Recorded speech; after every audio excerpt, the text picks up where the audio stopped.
أسألكم بالله لا تضيعوا صلاة الفجر بعد رمضان.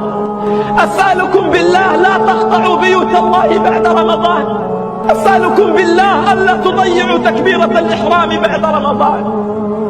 بالله عليكم ولي عند قلوبكم رجاء محب ومشفق، لا تجعلوا بيوت الله تئن بعد رمضان.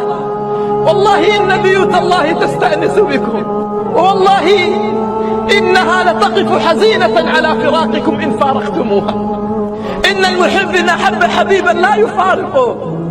إن الخل إذا عشق خليلا حرام عليه الفراق. حرام على المحب أن يفارق حبيبه بعد عشرة وحب، فكيف بمن عشق الختمات والدمعات أن يفارق؟ كيف بمن عشق السجود وختم القرآن أن يفارق؟